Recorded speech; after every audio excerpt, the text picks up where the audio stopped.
First up, why is modeling so important? Well, number of reasons. We're an economic modeling company, so we obviously think it's pretty essential. Modeling, number one, shows us how policy fits together. I mean, national policies, can be incredibly complicated, can be, incredibly wide-reaching. So modeling sort of puts all the pieces together and also lets us pick out an individual piece and isolate it and study it. Also, like I said, communicates the complexities of a problem, of a policy. It can show paths forward that will minimize economic suffering. Modeling can also, evaluate political rhetoric based on its quantitative merits. So rather than just taking a politician at their words, actually measuring, is the thing that they're promising possible, or what will the effects of their promise be? It's one thing to pursue a green revolution. It's one thing to promise green energy without financial suffering. It's another thing to actually, do that. Just as the effects of climate change will be felt in different regions differently, the federal government's pursuit of green energy will also be felt very differently in different areas of the United States, as we will see later in this webinar. That's why regional economic modeling is so important, right? We got to look actually quite detailed in order to really see the big picture. Policies that might look neutral or even beneficial on a national level might actually have, pretty serious regional implications, some of which might not be as beneficial. Also, REMI's model is not only regional, it's also dynamic, which means it shows change over long periods of time, which when you're looking at the climate crisis is fairly essential. And then finally, because of the complexities of the energy market, because of humans' reliance on energy, as we saw in Texas this week, and also because of just the interconnectedness of energy with the climate, modeling matters even more in this regard. We can actually see, how we get from where we are, point A to point B, this better world that's just, cleaner and more equal and stuff like that. So let's look historically, briefly. Let's look at the past for some guidance. Have we seen shifts of this magnitude before in the energy market, transportation market, and others? Well, in the energy market, obviously, the Industrial Revolution in the 1800s was, the biggest shift to the energy market that we've seen. We went from burning wood, which is not terribly efficient, to briefly water mills, and then very quickly moved on to coal because of its cheapness and efficiency. And now, we've moved on to petroleum and natural gas, and then even on to nuclear and hydrogen and solar and wind, etc. The transportation market has seen many shifts. The invention of the train, the railroad, invention of cars, the invention of planes, all have sort of fundamentally transformed the transportation market. We expect to see pretty severe changes to the transportation market, in the future. However, while electric vehicles do represent major internal changes to car manufacturers and fuel providers and such, electric cars alone aren't, necessarily as big of a fundamental shift to the way that Americans travel. However, we do expect, more serious changes to transportation coming if we are going to have a shot at curbing our emissions, as we will look at later. Public transportation and revamping city architecture in ways that make it more walkable and bikeable. So we'll see. We're also going to look briefly at presidents who've, championed environmental policy before. There's a number. I've just picked a few here. We've got the quintessential Teddy Roosevelt, the picture of him on the horse. He was an avid hunter. We also have Richard Nixon. Many don't think of him as a environmental president, but he signed the Clean Air Act, the Clean Water Act, the National Environmental Policy Act, as well as creating the EPA and NOAA, the executive order. Jimmy Carter, also, he formed the Department of Energy. He also formed a Superfund program to clean up toxic waste. He actually put solar panels on the White House. Fun fact, they were taken down a couple years later by Ronald Reagan. But Jimmy Carter, clearly a passion for the outdoors as well. George H.W. Bush, he, created a cap and trade system for sulfur dioxide and nitrogen oxide, which both can cause acid rain. And Bush also signed some Clean Air Act amendments, the Oil Pollution Act, and some others. Barack Barack Obama, quintessentially thought of as the climate president. He signed the Paris Climate Accord with almost 200 other countries. He strengthened environmental regulations domestically, expanded land protections, passed the Clean Power Plan, invested in green technology, and much more. So there's a little bit of a legacy. However, we sort of see Biden's policies, at least the message that he's been sending the first couple of weeks of his presidency, as tackling the climate crisis in a new way. For Biden, environmental policy really is economic policy. He is viewing everything through the lens of, basically all governance through the lens of the environment or climate change. He's, in his words, he's taking a whole of government approach to climate change, which includes designating as a security risk and, as we'll see later, putting climate czars in all the agencies, et cetera, et cetera. Obviously, Biden's approach breaks with his most recent predecessor, for whom, denying climate change was sort of the lens with which he viewed economic policy. But Biden's lens also breaks with the traditions of previous presidents. For them, they sort of viewed the environment as a separate sphere in which, we'll do regulation and such within the sphere of the environment. Whereas for Biden, it's a defining issue that should be taken into consideration for any policy. Biden has put forward a very clear vision. He believes that we can transition the energy market in ways that aren't harmful to the average American, right? But it's one thing to have that vision and hold it out, and it's another thing to actually execute it. How do we get there, right? And execution is always the crux of the problem with policy, and that's one of the reasons why modeling is so useful.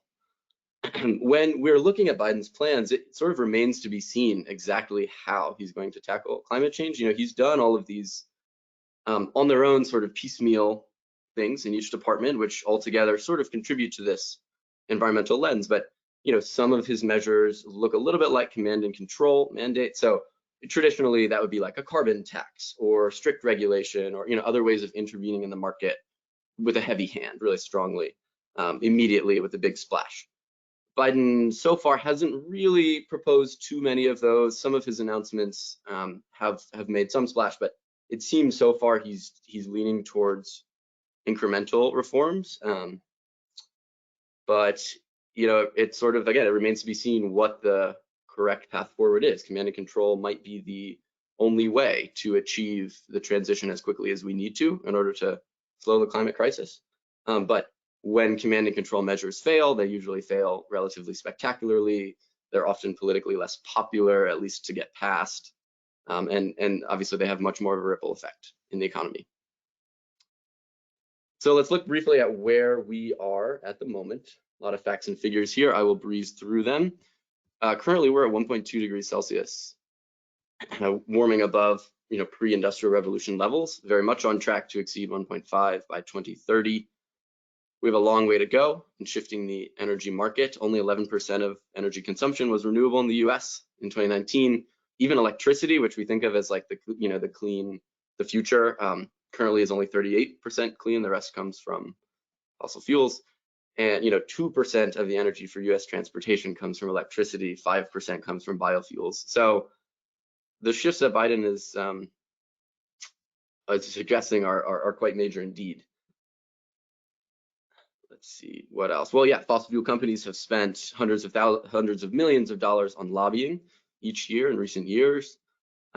They've received billions of dollars in subsidies a year. Depending on how you calculate it, it's a little bit different. I'm using an IMF statistic, which calculates pre-tax and post-tax subsidies. Green energy is beginning to spend some on lobbying, but clearly does not have the political clout that the fossil fuel lobby does. We are seeing green energy technologies, just plummet in prices, even more so than people, were projecting a decade ago. But fossil fuels, of course, are a boon because they remain so cheap and efficient. So long way to go. I wanted to show this graph. It's a diagram of just in 2020 alone, the number of billion-dollar weather and climate disasters. There are 22 of them. Over the course of the last decade or so, billion-dollar weather disasters have only been increasing steadily, as well as disasters that don't cost $1 billion, of which there are hundreds and hundreds. And as we saw in Texas just this week, right, a freak event shows, how urgent stuff like this is. It's ultimately, especially this soon after the crisis, sort of impossible to prove that climate change was the direct culprit of this winter storm. But experts do tell us that such disasters will continue in frequency and in intensity, and we're already seeing some of the effects of that. In Texas, actually, one of our own REMI employees just came back to work today. He's in San Antonio and was without power and cell service and Wi-Fi and everything all week. He was saying he was burning bricks in the grill to stay warm, and some of his neighbors were taking apart their furniture, their tables, their dining room tables to burn. That's what a lack of resiliency measures looks like. We're actually going to do a whole webinar on this later. Texas had a storm in 2011 that prompted many energy experts to criticize the electricity grid as they had it, and they didn't do anything. And as we see, it's a cost in real dollars and in real human lives. The term is global weirding, or how the weather patterns are just going to get more and more severe and unpredictable. So that's the lay of the land. So Biden's coming into this really, this moment. I think it's a unique political moment, right? It's sort of a perfect storm between the growing recognition of the economic necessity of addressing climate change, as I just showed in that graph, right? It's going to become more and more costly, and present inaction will only cost more and more money in future dollars. And addressing climate change has become sort of politically more feasible. And I have some ideas about why that is, but I think there are many reasons, right? Free enterprise clearly cannot solve climate change on its own without government intervention, and I think more and more people are beginning to see that. Also, we're not only in the midst of an impending climate crisis, and not only in the midst of a pandemic and a recession and increasing racial strife, right? These are sort of, as Biden likes to say, the 4 crises that he is tasked with getting us out of. So is there potentially a wider avenue of change because people sort of see the brokenness of our current systems, and they might push for structural change over minor reform? It's possible. Let's look at Biden's actions thus far. I'm gonna go through them fairly briefly because it was a lot. So he did 2 executive actions, one on his first day in office and one a week later, which both are meant to prioritize the climate crisis and sort of show that it's a serious issue. He called a World Leaders Summit that will happen this spring. He also rejoined the United States in the Paris Climate Accords and began the process of calculating our nationally determined contribution, our willingness to, like our impact. How much are we going to reduce our emissions? He also appointed, climate heads of many federal agencies, creating new climate cabinet positions, interagency working groups and new offices and this sort of stuff, just really to show that climate needs to be taken into account in all of the government's actions, not just this one sphere, but everywhere. He also, as you might imagine, reversed a lot of the environmental directives of the last 4 years. He paused the Keystone Pipeline. Again, he is placing a pause on leasing federal land and federal waters to, drilling and mining from oil and gas companies, though there are some asterisks along with that. He also advocated for the creation of a civilian climate corps. He redirected $10 billion of FEMA's budget towards resiliency infrastructure, and he's also replacing the federal fleet with electric vehicles. As you can see, the graph on the right gives you some numbers of, it's a pretty substantial statement to make. We're talking billions and billions of dollars. He's also designating climate crisis as a national security risk, again, proving he's really, environmentalism is a lens with which he's viewing things. So Biden has done a lot already, though most of it is by executive action and probably could be dismantled fairly quickly. One of the big questions is how much will he be able to pass with legislation in a more permanent way? But, the private industry is actually already heading this way. Biden is not really creating a trend as much as accelerating a current trend. As you can see, GM and Walmart have both pledged to be carbon neutral by 2040. GM is also pledged to, cease selling gas or diesel cars by 2035. Ford has pledged to invest $100 million into an EV, electric vehicle plant in Kansas City, Missouri, to be carbon neutral by 2050. BP, Shell, PG&E, a lot of these major companies that rely on fossil fuels are, pledging sometime in the future to be carbon neutral. There's an asterisk there because a lot of their pledges, have some holes, but the overall, it does seem like the private sector is realizing that this is inevitable. One of the questions I have is, what kind of message is Biden sending to the private sector, right? Are private companies, becoming more and more green or embracing, green technology and making these pledges because Biden and other politicians are taking leadership, or is it because private industry has realized, their bottom line, their profits will suffer if they don't start to make a change now? We're also seeing a lot of companies who are, previous, just the most reliant on fossil fuels, suddenly sort of trying to rebrand themselves. I think they see a little bit of a window towards, proving that they're one of the good ones, essentially. I like this graph at the bottom because it shows it's showing, financial firms are doing a similar thing. They're investing less in oil and gas, showing that Wall Street, or at least the global, financial market, is also realizing that this is an inevitable trend. The thing I like most about that graph is it was made in October of 2020, which is before Biden was elected. So, maybe giving some proof that the private industry, is going to do this regardless. So at this point, I think it's really more of a race to see which, formal fossil fuel companies will come out ahead.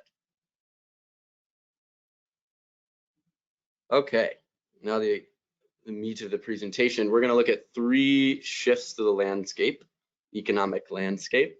First, geographical shifts, right, in gaining and losing jobs, in population, etc. Then we'll look at transportation industry, and finally we'll look at some resilient investments in resilient infrastructure.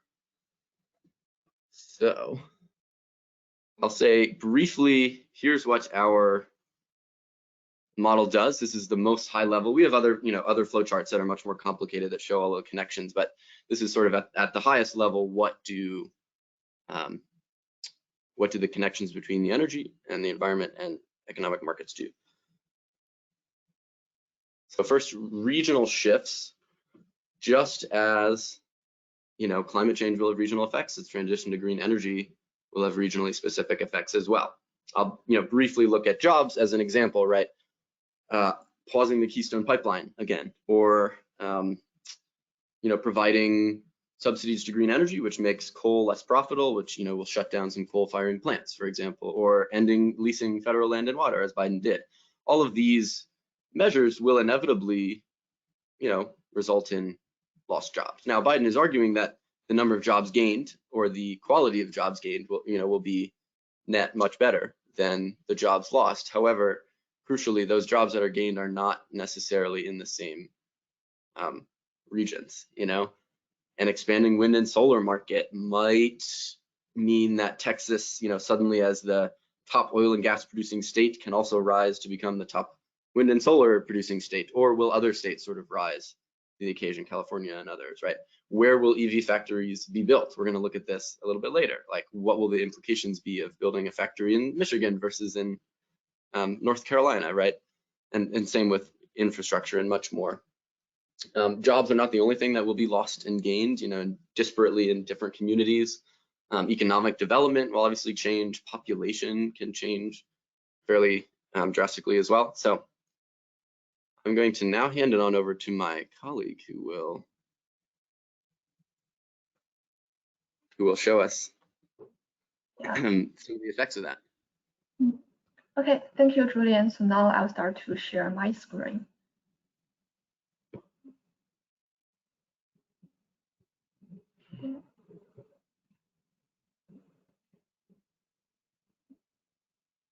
Julian, can you see my screen now? Okay. Yep.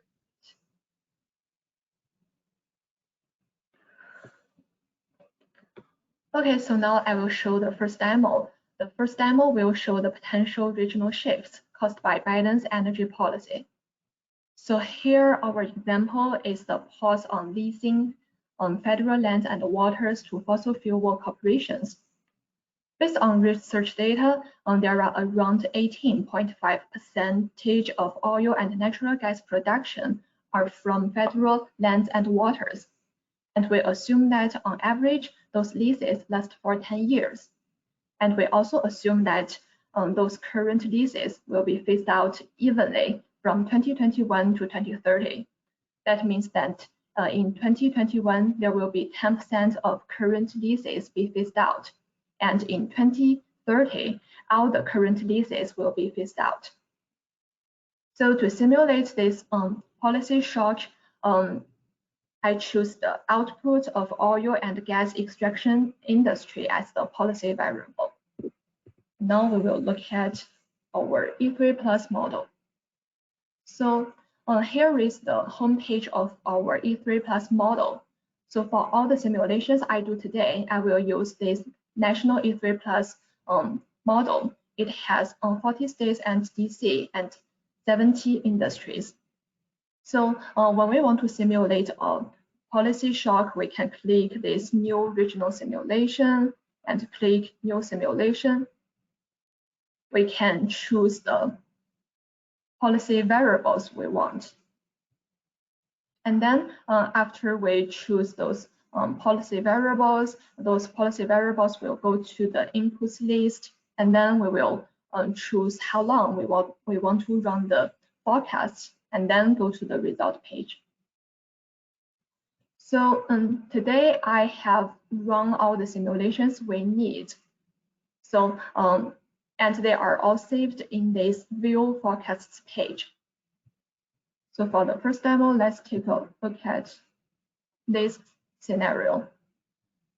So as I have mentioned, for this scenario, we will decrease the output from the oil and gas extraction industry.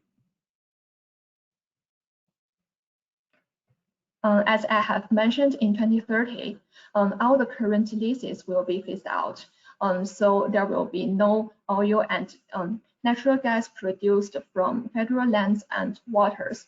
So there will be 18.5% of total oil and natural gas production decrease. And since in 2021, there will only be 10% of current leases be phased out. So there will only be 1.85% of output decrease in oil and natural gas industry. And then we can run the simulation and see the results.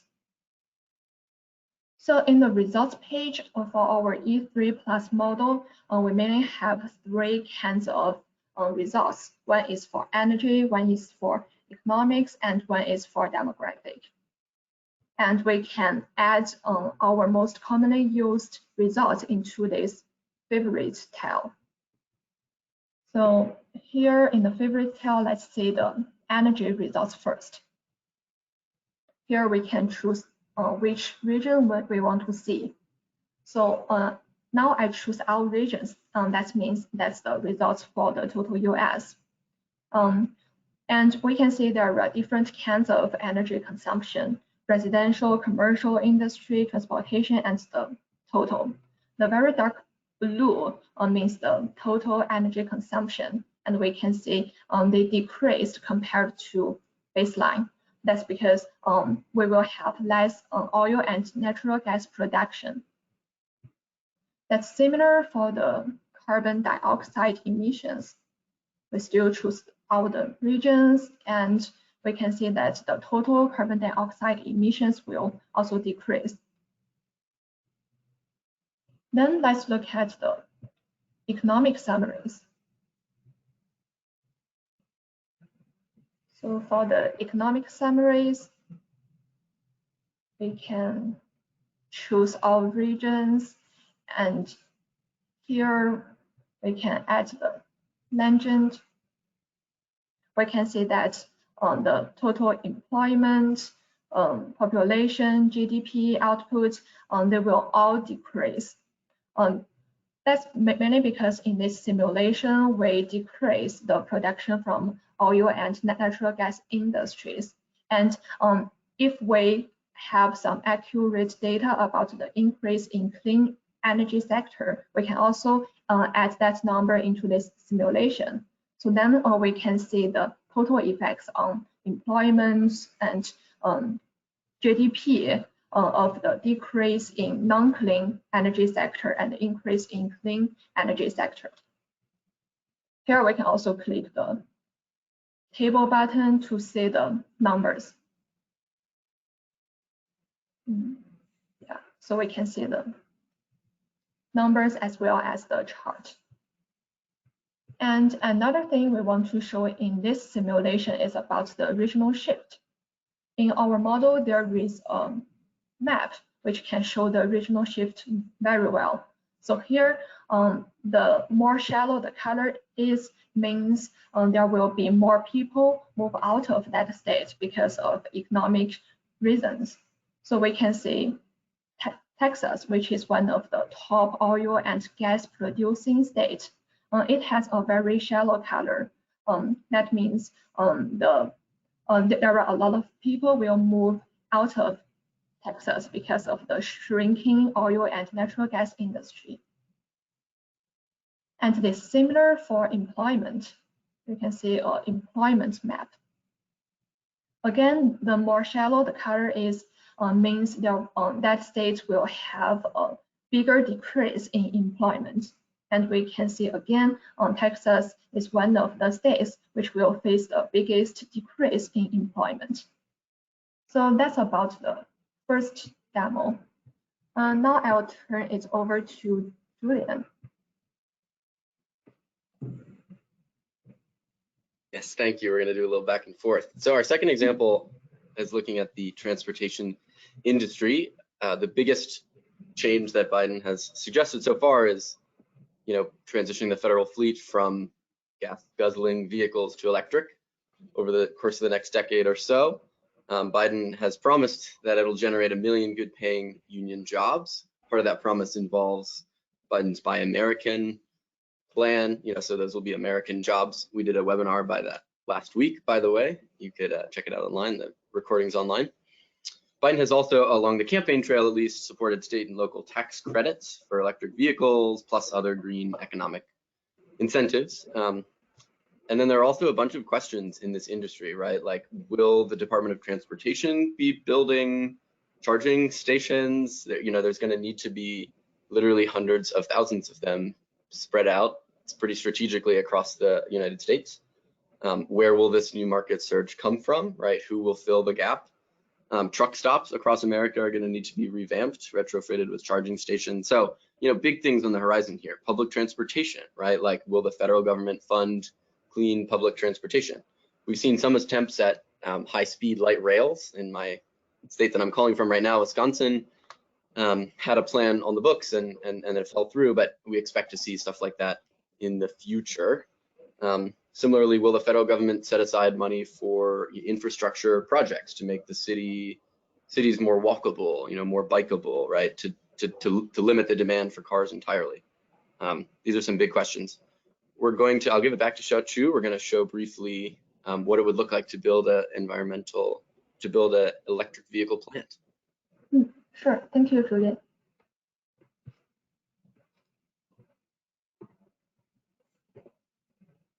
Okay, so now for the second demo, we will be focusing on the electric vehicles.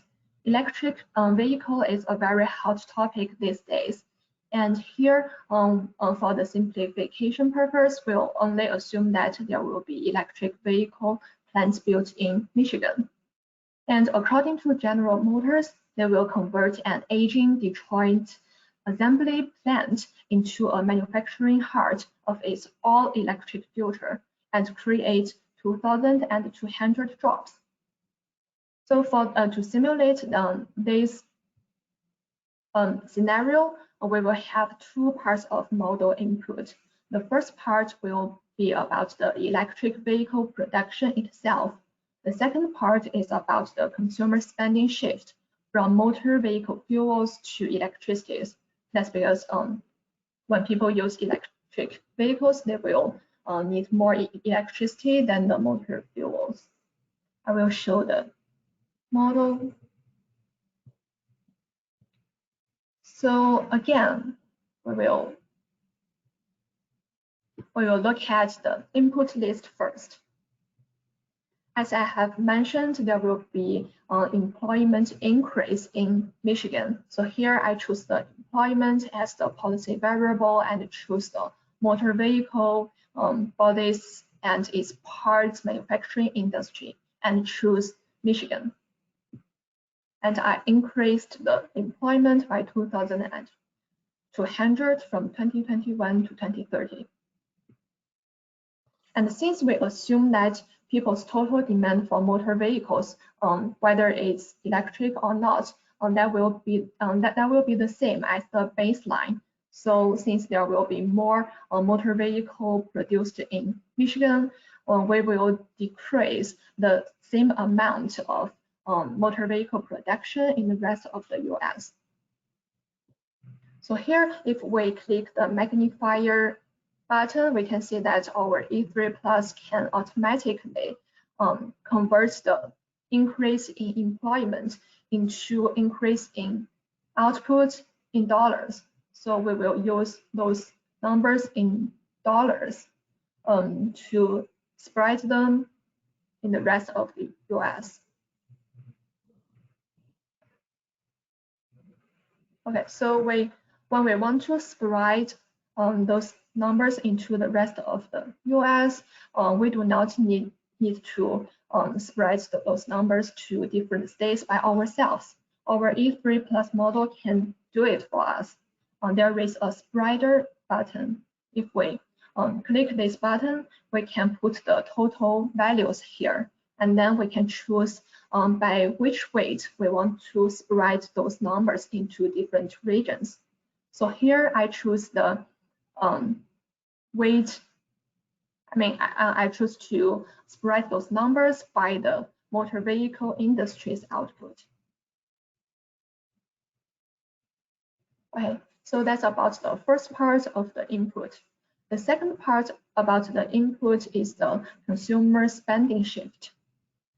Here we assume that in 2021 there will be a 0.5% of decrease in consumer spending for motor vehicle fuels, and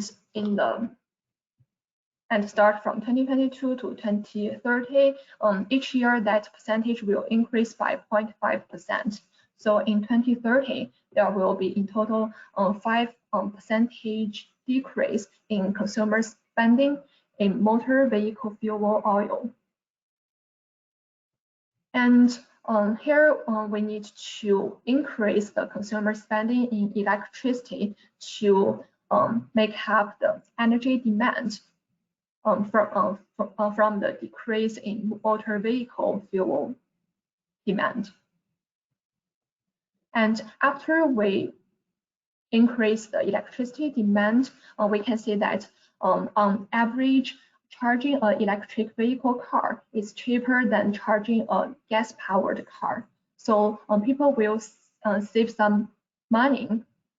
And in order to keep the total consumption the same as the baseline, so we need to spread the saved money on other commodities.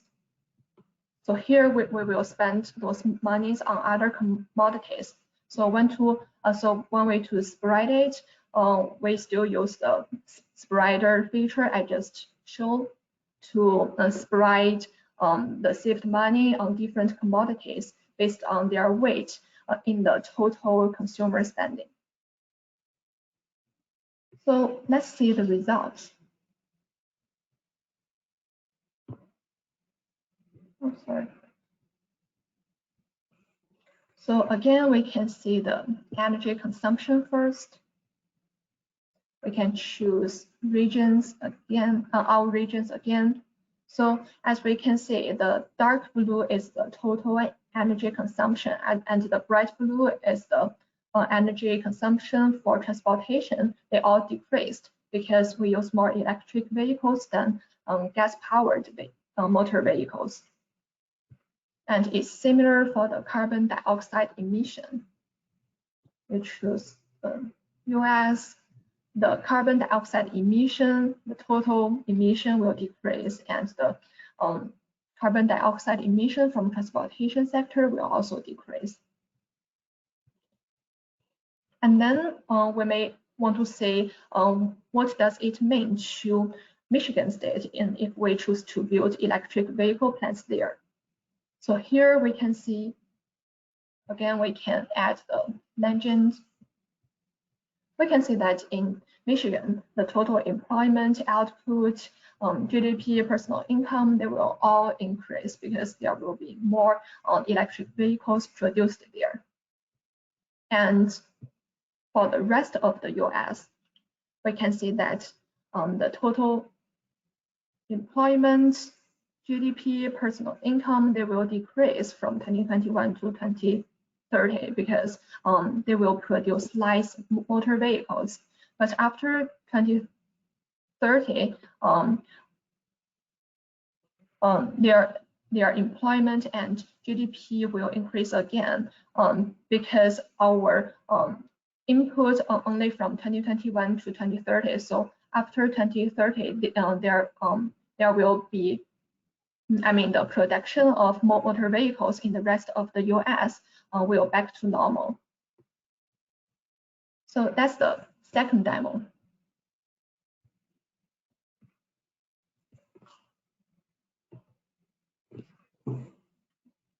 Okay, Julian. Yeah, expertly done. Third example, we're looking at generally sort of coastal resiliency. I think this is the coolest thing that the E3+ model does, as you'll see. But a couple things that Biden has done on this one. Biden, promised 40% of investments would be, put towards at-risk communities, sustainable investments towards at-risk communities. Still TBD on exactly what that means, but clearly Biden is, committed to investing in the communities that need it the most. Biden has also asked the Office of Management and Budget to, examine federal subsidies to the fossil fuel industry. A lot of subsidies are state-based, and those will probably continue, but this may be the beginning of the end for federal subsidies to fossil fuels. We've also begun to hear some mutterings of a carbon tax or carbon fee and dividend, cap and trade, some sort of command and control measure of the carbon market or lack of carbon market. As we said previously, Biden has also pledged $10 billion of FEMA's budget towards resiliency measures, essentially like preemption versus a palliative crisis response. We actually got a question about that in the chat, which I figured I might as well answer now.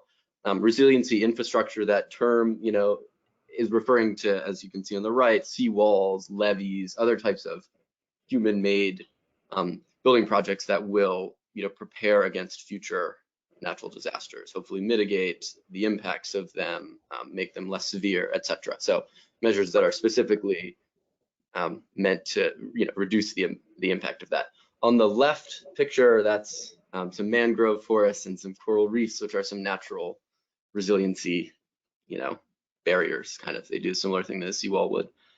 Finally, Biden has put forward a Citizens Climate Corps, similar to the CCC of FDR's New Deal, which Biden has said will also prioritize, resiliency measures, building resilient infrastructure. So I will hand it back over to Xiaochu for a third demo.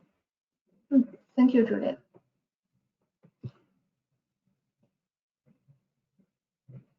Okay, for the third demo, the third demo is about resiliency. So when talking about the resiliency, I'd like to show a feature in our E3+.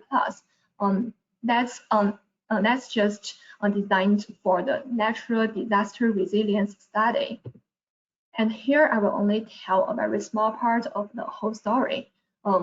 We will say, how would resilience infrastructure reduce the impact of hurricane on tourism industry in Florida? So here we assume that there will be a hypothetical hurricane in Florida in 2025 and will be end in 2026. And in the resilience study, we will have two scenarios. So the first scenario is called the disaster baseline.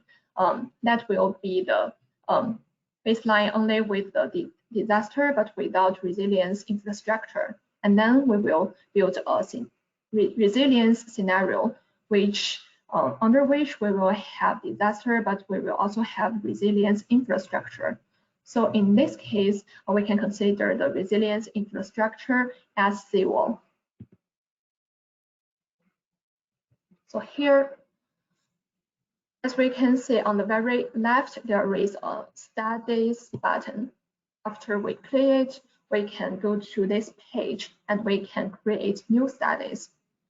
In our E3+ model, we can create 3 kinds of studies. And today I will show the natural disaster resilience study. After we click this button, we will go to a page look like this.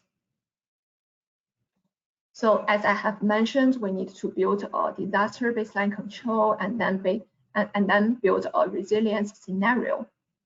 So here for the disaster baseline control, I choose the output as the policy variable and choose the amusement and recreation industry in Florida, and decreased the output by 20% in 2025 and decreased by 10% in 2026. And then for the resilience scenario, I increased the output for the amusement and recreation industries in Florida by 20% in 2025 and 6% in 2026. One thing we should be careful is that this increase of output is not compared to the baseline without disaster. That's compared to the baseline with disaster.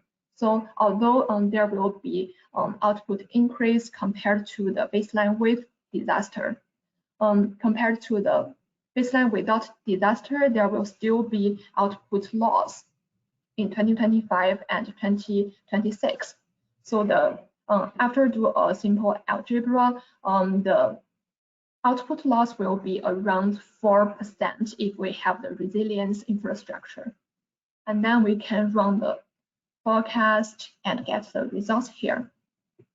So this is our result page. Here we can see we have 3 types: output, GDP, and employment. And in each tab, we have 4 numbers. So let's use the employment tab as an example. So the first number is called total loss potential. That means the employment loss we will face if we do not have resilience infrastructure, but we do have the disaster. And that's represented by the right line. And the second number is called actual loss in resilience scenario. That's the loss we will face if we have the disaster, but also have resilience infrastructure. That's represented by this green line. And the third number is called avoided loss due to resilience measures. That's measured by this green shadow. That means that the loss which we can avoid it if we have resilience infrastructure. And the final number is a percentage number. That's the percentage. That's the percentage of loss we can avoid it if we have a resilience infrastructure. And that's similar for the GDP tab and output tab. So that's the third demo. I'll turn it over to Julian again. Thank you. That was really cool to see. I like that natural disaster study. I want to get to questions, so we'll briefly go through this. But Biden's vision is on the left. I mean, it's his most optimistic case. We're able to entrench environmentalism within the political system, right? It becomes a feature of government. The environmental lens becomes a feature of government from now on, and entrench it sort of within the American psyche generally. Also slowing climate change, preparing us, resiliency measures for the inevitable changes to come, creating jobs and economic stimulation, and even some corporate profits along the way, all without exacerbating inequality and suffering. So that's a tall order. As you can see on the right, there are plenty of more pessimistic cases, where that doesn't happen, and there are plenty of pitfalls. as you can guess, modeling is the way to get us towards the, avoiding those pitfalls and getting us towards a more optimistic case. Next slide, please. Okay.